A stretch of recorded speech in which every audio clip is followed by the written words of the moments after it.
What do you mean, tape the cracked ones shut and shove them in the middle? Tobias Elling didn't mean to say it out loud. He'd promised himself he wouldn't blow his cover, no matter what he saw. But standing there in the back of the warehouse, holding a split ceramic bowl in one hand and hearing the supervisor bark that order to a teenage worker, it knocked the breath out of him. 2 weeks earlier, Tobias had sat in his downtown office reviewing quarterly customer feedback. One store, warehouse number 9, had seen a spike in complaints. Broken dishes, shattered vases. One woman even claimed she'd sliced her finger on a jagged edge while unpacking a gift set. Tobias had built the home goods company from a garage in Ohio to 15 bustling warehouse stores across the Midwest. They prided themselves on handcrafted quality at affordable prices. So when he saw the reviews, he'd called the district manager. Probably just a few bad shipments, the guy had said. Nothing to worry about. But Tobias didn't buy it. He hadn't visited every location personally. He'd hired fast during expansion, trusted the process. Warehouse 9 was in a mid-sized town on the edge of Indiana. He'd never met the team there. They wouldn't know his face. It was perfect. So he shaved his beard, dyed his hair a dull brown, added reading glasses, and invented a backstory. Todd, recently laid off, looking for warehouse work. HR brought him in as a temp packer. No one suspected a thing. From day one, the place felt off. The team worked hard, but they looked drained. One kid named Eli wore the same shirt 3 days in a row. A woman named Patrice barely spoke, just kept her head down and packed like a machine. There were no greetings, no laughter. The supervisor, a guy named Rick, barked orders like everyone owed him something. He never lifted a box himself, just paced and shouted. "Let's go, we're already behind," he snapped on Tobias's first day. No talking, just tape and move. Tobias didn't say much. He watched, lifted, packed. He learned. On day 4, the shipment from the central factory arrived. Dozens of crates filled with ceramic kitchenware. Tobias and Eli opened the first pallet. The bowls were beautiful hand-painted, glossy, but 3 out of every 10 had cracks or chips. Eli hesitated, holding up a broken one. "Should we toss these?" Before Tobias could respond, Rick appeared. "No, don't toss anything unless it's in pieces," Rick said flatly. "Put the cracked ones in the middle of the box. Tape it tight. Don't let the customer see it from the outside." "Got it." Eli blinked. "But they're damaged." Rick leaned in, voice low and sharp. "They're decorative. People don't even use half this stuff. They just want to see pretty things on a shelf. We can't afford to waste product." Tobias froze, heart thumping. That explained the complaints. They weren't shipping broken items by accident, they were doing it on purpose. Eli nodded weakly, reaching for the tape gun, which is when Tobias blurted it out. "What do you mean, tape the cracked ones shut and shove them in the middle?" Rick turned, eyes narrowing at him. "You got a problem, Todd?" Tobias clenched his jaw, backpedaled. "No, just haven't done it that way before." Rick squinted, then shrugged. "Well, you do here." He walked off, yelling at another worker before disappearing into the office. Eli leaned close. "Man, I don't like this. My mom ordered a set of these bowls last month. Said they came busted. I didn't know." Tobias nodded slowly. "Yeah, you're not the only one." He spent the rest of that shift helping Eli and Patrice pack. Every time he saw a cracked piece, he quietly moved it aside. Patrice noticed. "You're gonna get in trouble," she muttered. "Maybe," he said, "but I'm not sending someone a box of lies." She looked at him for the first time that day. Her eyes were tired but grateful. The next morning, Tobias arrived early and waited in the parking lot. He watched Rick pull up in a red pickup, toss his coffee cup on the ground, and head inside. Tobias followed a minute later. He had a plan. He just needed one more day. One more day to see everything. And then he'd stop this. For good. The temperature in the warehouse felt colder the next morning, not because of the air, but the silence. Rick barely said a word during the morning huddle. He just handed out shipping sheets with a flick of the wrist and walked off. No eye contact. No shouting. He didn't even look at Tobias. Maybe he suspected something. Tobias kept his head down and worked beside Patrice and Eli, who were stationed with him again on packing duty. They barely spoke, but something had shifted. Patrice no longer avoided his gaze, and Eli looked like he was searching for a window to speak. But no one said a word until Rick disappeared into the front office and closed the door.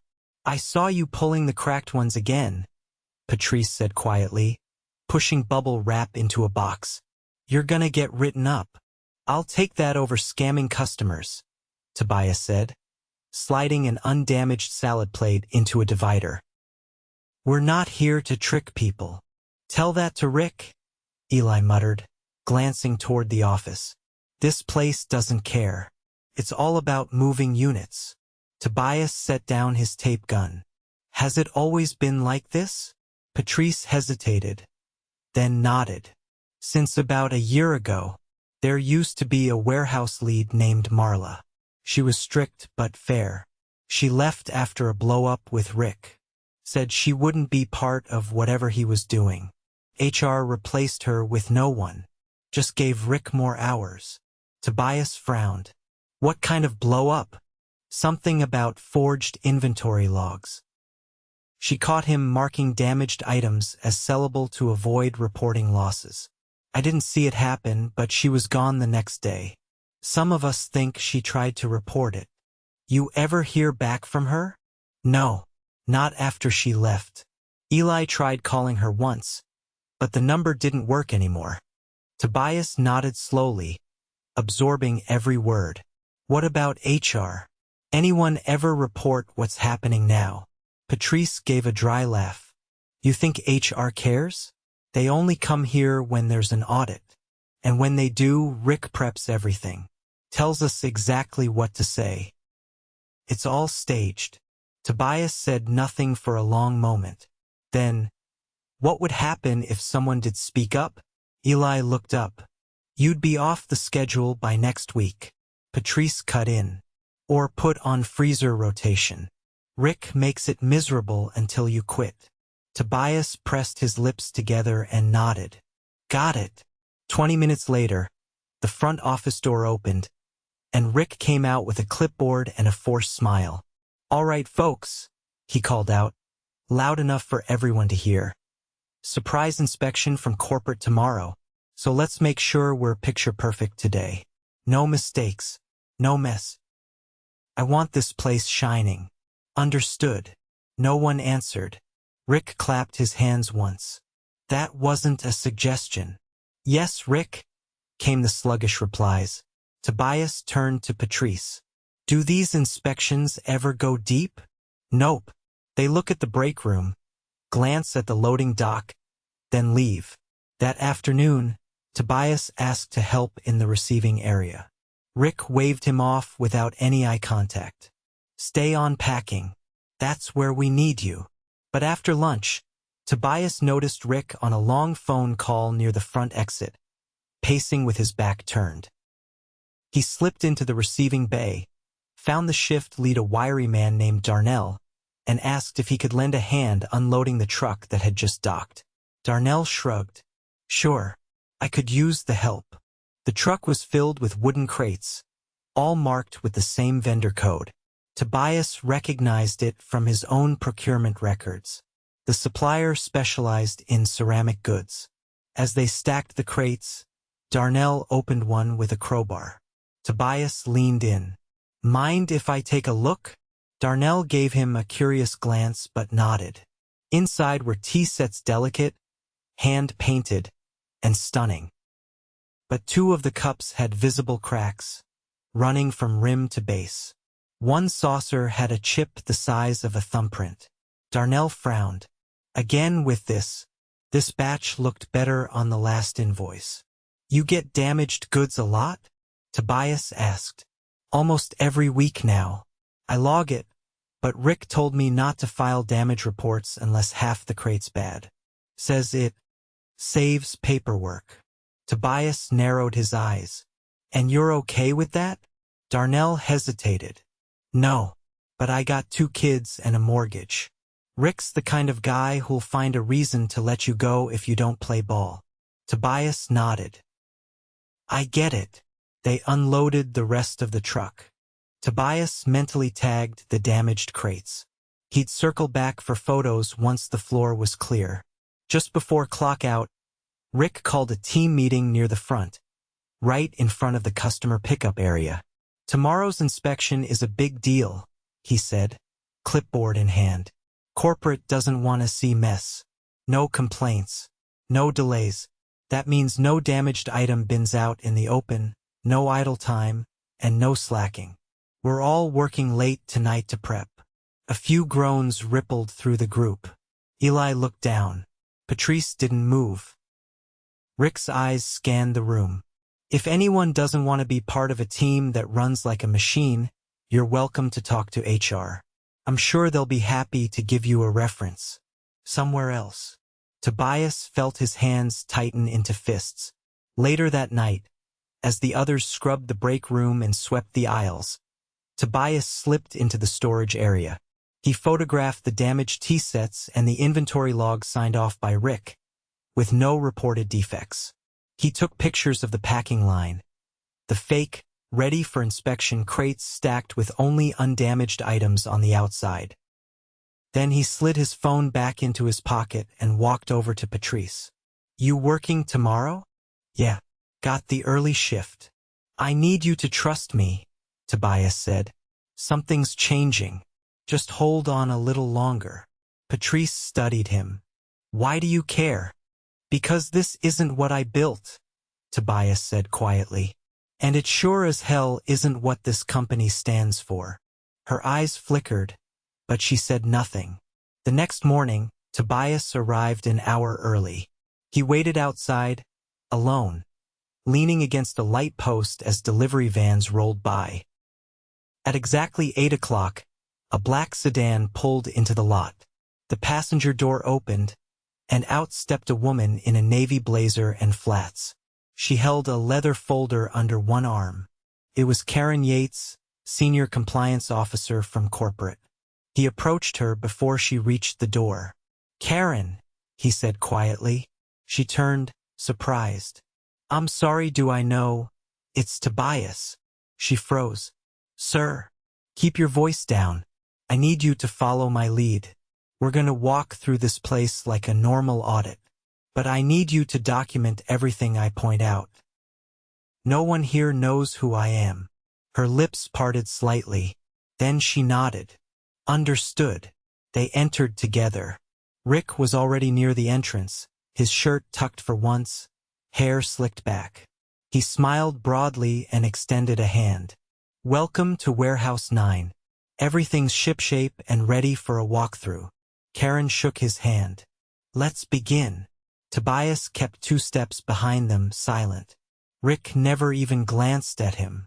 As they walked through the floor, Rick pointed out stage displays, clean packing lines, and labeled shelves. Tobias occasionally leaned in and whispered, that crate's staged. The real ones are in the back. Karen nodded and discreetly jotted notes. In the receiving area, Tobias guided her toward the tea set crates and opened one. She took one look at the damaged goods and flipped open her folder. Her pen moved quickly. Rick was still talking when she held up a hand. We'll need to pause the walkthrough. He turned, blinking. Is something wrong? Tobias stepped forward, pulled off his glasses, and met Rick's eyes. I think you know exactly what's wrong. Rick's face drained of color. Karen looked at him flatly. Mr. Elling is conducting an internal compliance review. Effective immediately, I'm escalating this location to full audit status. What? Rick's voice cracked. This isn't protocol. You can't just... I can, Tobias said. Because I own this company. And I just spent 5 days in your warehouse watching you cut every corner you could find. Rick opened his mouth, but nothing came out. Karen stepped between them. You'll surrender your keys and access badge now. You're relieved of duty as of this moment. Rick looked around. The floor had gone silent. Eli stood frozen by the packing line. Patrice stared from the break room door. Without a word, Rick pulled the lanyard from his neck and set it on the desk. Tobias turned to the staff. Everyone, take your normal break. After that, we'll be doing things differently. Starting today. No one moved. Then Patrice set down her box cutter, walked forward, and said, "About time." The warehouse buzzed with a thin electric tension. 1 minute ago, Rick had been barking orders. Now his badge sat still on the desk like it weighed 100 pounds. No one spoke as he muttered something under his breath, walked to the locker row, pulled his coat down, and left without turning around. The front door clicked shut behind him. Tobias turned to Karen. "How long do you need to start the formal audit?" "I'll begin the documentation now. I'll need access to the internal logs, supplier invoices, and the surveillance archives from the last 60 days, she said, opening her folder and pulling out a corporate-issued tablet. "They're in the system," Tobias said. "You'll have full access. But I need to stay with the floor team. This doesn't get fixed from a desk." She nodded once and headed for the office. Tobias faced the group. About 24 employees stood frozen in various stages of work. Some still held tape guns. Others had paused in the middle of assembling boxes. No one looked sure what to do. "We're not shutting down," Tobias said. "We're cleaning up. If you're on shift, keep working. But I want you to know something: no one here is going to lose their job for doing the right thing." He scanned the faces. Some avoided his gaze. Others stared, confused. A few, like Patrice, watched him without blinking. "Patrice," he said, "can you help me check the outgoing pallets? Anything that looks questionable, flag it. We're not shipping anything today that you wouldn't give to your own family." She nodded and walked toward the dock. "Eli," Tobias called, "you're with me in receiving. I want to go through the last 2 shipments. Anything cracked, we log. We're going to start filing proper damage reports again." The kid looked dazed but followed. They moved together into the receiving bay. Darnell was already there, crouched with a clipboard and a flashlight, inspecting a crate of wine glasses. He stood when he saw them. "I didn't expect you back here," Darnell said. "Good," Tobias said. "I want it that way." He opened the next crate. Another tea set.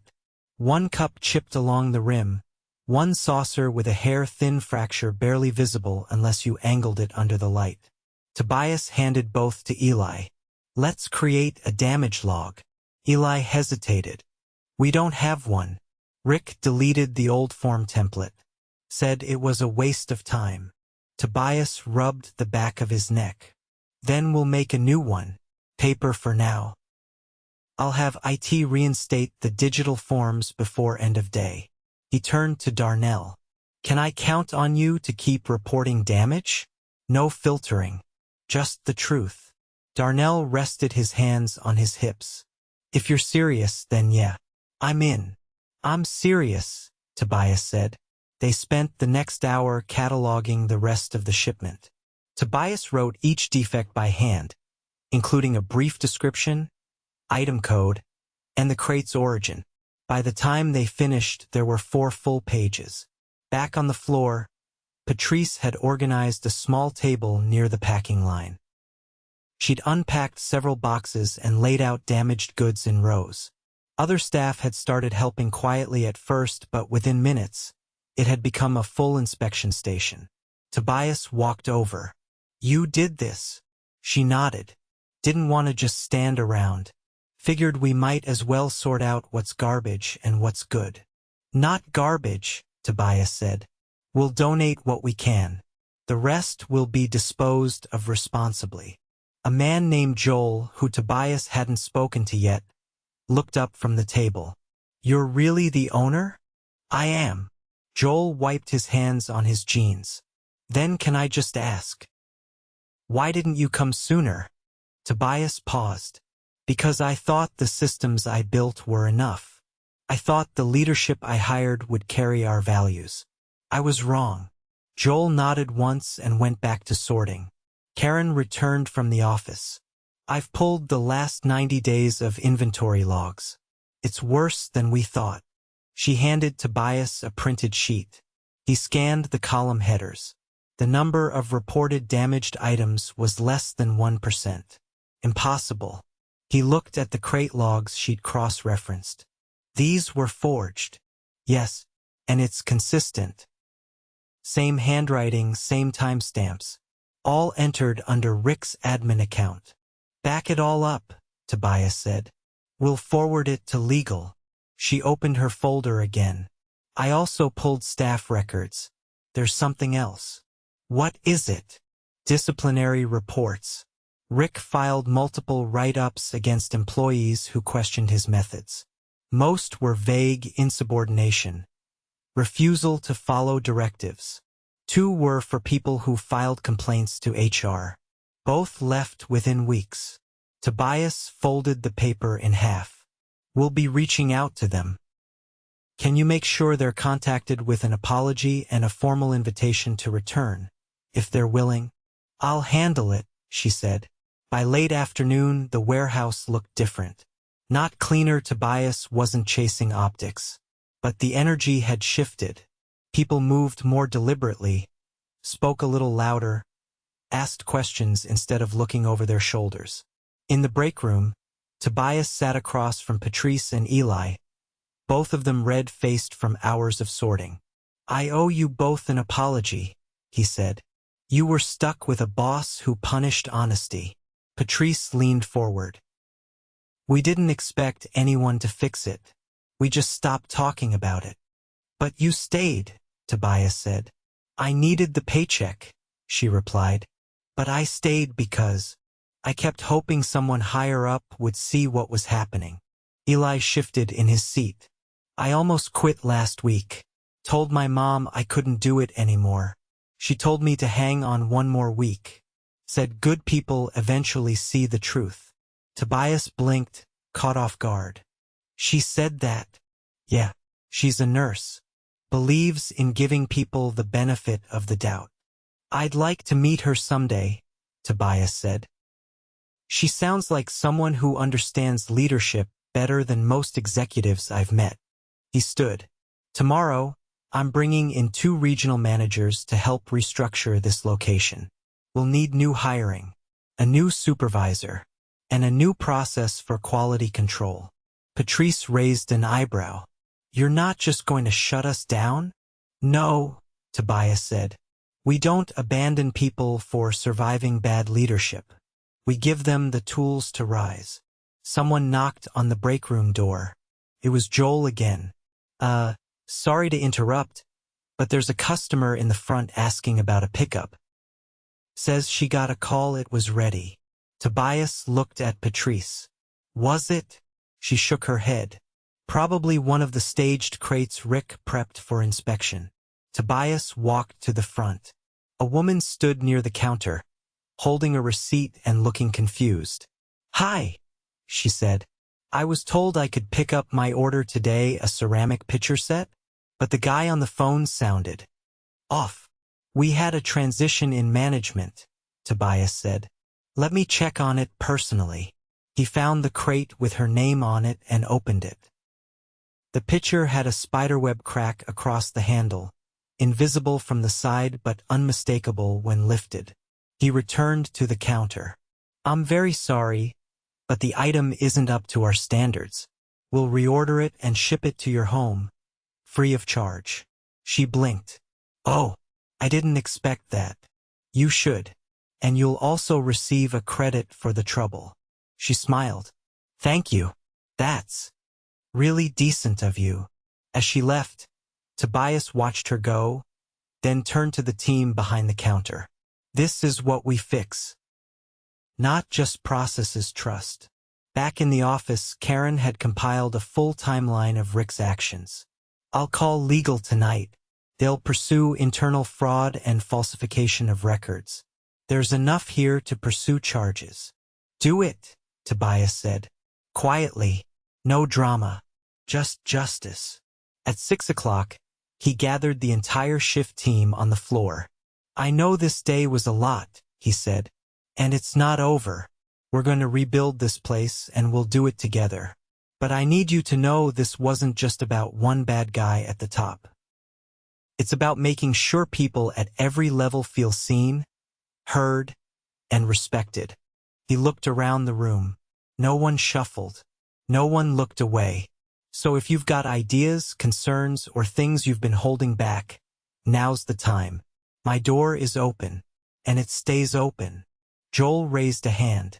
Can we have real first aid kits again? The ones we have are missing half the stuff. You'll have new ones by tomorrow, Tobias said. A woman near the back spoke. And maybe a proper mop bucket? Ours leaks. Done. And just like that, the floodgates opened. Not complaints, solutions. Requests. Ideas. By the time the last team member clocked out, Tobias was still at the whiteboard near the loading dock, writing down every suggestion. That night, he didn't drive back to the hotel. He stayed late, helping Darnell re-shelve inventory and finish damage reports. The warehouse wasn't fixed. Not yet, but it was finally on the right track. By the end of the week, the warehouse was running but not smoothly. Not yet. Each shift was held together by duct tape and determination. With Rick gone and no replacement in place, Tobias had stepped into the role unofficially, coordinating floor operations while Karen handled compliance and HR matters. There were still too few hands to process the usual load, and morale was fragile. Some employees were cautious, unsure whether the sudden change would stick. Others were simply exhausted. Trust was not a switch, it had to be earned back hour by hour. On Monday morning, Tobias arrived at the warehouse before sunrise. The lot was still empty except for Patrice's car. She was inside already, reviewing the revised shipping logs he'd left on his desk the night before. You didn't have to come in this early, he said, setting down 2 coffees. I couldn't sleep, she said, accepting one. I kept wondering what else we've been doing wrong. He sat beside her. You didn't do anything wrong. You followed a system that punished honesty. That ends now. She looked up. It hasn't ended yet. Tobias nodded. You're right. We're still in the middle of it. At 7, the first truck of the day rolled into the bay. Instead of rushing the unload, Tobias paced it. She ran our top-performing warehouse last year. Joel watched her for a moment. She's not acting like she's above all this. She isn't. By mid-morning, Lynette had already reorganized the packing line into stations by item type instead of shipment size, an idea Patrice had floated the previous afternoon. Cut idle time in half. Patrice didn't say anything about it, but Tobias noticed her lips twitch slightly when Lynette quietly thanked her for the suggestion. In the break room, Tobias met with Karen and the HR liaison she'd flown in from headquarters, a soft-spoken man named Devansh. He'd spent the past 2 days reviewing employee records and anonymous surveys. There's something I need to show you, Devansh said, setting down a stack of forms. 3 employees filed identical complaints over the past 2 months. All were dismissed. He flipped to the top form. The handwriting was precise, the wording clear. The complaint described Rick mocking a young employee's stutter during a team meeting. The same incident was described in the other 2 reports, word for word. And the employee? Tobias asked. Still here, Devansh said. Name's Marcus, 19. Works part-time while taking community college classes. Where is he now? Packing line. Tobias left the room without saying anything. He found Marcus near Station 3, carefully fitting a set of mixing bowls into a foam line box. His movements were methodical, almost too careful, as though any mistake might cost him his place. Tobias stepped up beside him. "Marcus." The young man turned slowly, eyes wary. "I read your report," Tobias said. "I want you to know I believe you, and I'm sorry no one listened." Marcus blinked, surprised. "I didn't think anyone even read those." "Not until now," Tobias said. "You showed a lot of courage. I just wanted him to stop." "He won't hurt anyone else here," Tobias said. "But if you ever experience anything like that again, you come straight to me. No chain of command." Marcus nodded, eyes still locked to the table. "You're good at this," Tobias added. "Your packing seals are the cleanest I've seen." Marcus looked up. "Really? Really?" Tobias walked away before the moment drew too much attention. But as he passed Station 4, he heard one of the newer hires whisper to another, "That's the first time I've seen Marcus smile in weeks." After lunch, Devansh returned with another update. "We've completed the reinstatement offers for the 2 employees Rick forced out. One declined, she's moved out of state, but the other, Marla, agreed to meet." Tobias leaned forward. "Here. She's in town. Could be here by 4. Make it happen." An hour later, Marla stepped into the warehouse through the side entrance, wearing work boots and a brown canvas jacket. She spotted Tobias near the front office and walked straight up to him. "You're the one who finally got rid of him," she said. "I should have done it sooner." She crossed her arms. "You don't know what it was like trying to report him. He told HR I was exaggerating. Said I was too emotional. Next thing I knew, I was off the schedule." "You were right," Tobias said. "About all of it. I read your original reports, and I want you to come back. Not just as floor lead. I want you to run quality control company-wide." Marla blinked. "You're serious?" "Fully." She hesitated. "I'll need to see the process. I'm not walking into another mess." "Then walk with me." He showed her the new intake system, the updated damage logs, the audit trail. She asked questions sharp, fast, relentless. By the time they circled back to the front office, she nodded once. "I'll take it, but I want full authority to train every incoming supervisor." "You'll have it. And I want a team. Real one. Not just a title." "You'll have that too." They shook hands. By the end of the week, the warehouse was operating at 70% capacity, a number Tobias was proud of, given the circumstances. Lynette remained as acting site manager. Marla began training sessions in the back office. Devansh posted direct complaint access lines in the break room and held one-on-one meetings with every employee. On Friday afternoon, Tobias called a full staff meeting. "I want to thank every one of you," he began. "Not for pretending everything was fine, but for showing up even when it wasn't. You deserve better than what you had here. And from now on, you'll get it." Patrice crossed her arms, watching him closely. "I'm not going to promise perfection," Tobias continued, "but I will promise this. No one who cuts corners at the cost of your safety, your dignity, or our customers will stay in this company. That's over." He looked at Marcus, who stood near the back, and nodded once. "I'm leaving Lynette here for the next 6 weeks while we finalize hiring. Marla will lead quality control across the region. And I'll be back, not as a surprise but as a presence. You'll see me again, and not just when something breaks." Joel raised a hand. "Can we suggest changes to the company beyond just this warehouse?" "Yes," Tobias said. "Starting Monday, we're launching a feedback program. Every employee gets 1 hour a month on the clock to submit ideas, concerns, or anything they think we should know. That time is yours. Paid. No filters. No retaliation." Someone near the back clapped. Then another. And then the sound built, not explosive, not theatrical, but solid. Grounded. Earned. After the meeting, as people filed out, Tobias stayed behind. Eli approached him near the exit, his face thoughtful. "My mom said to tell you thank you," he said. "She said I made the right choice staying."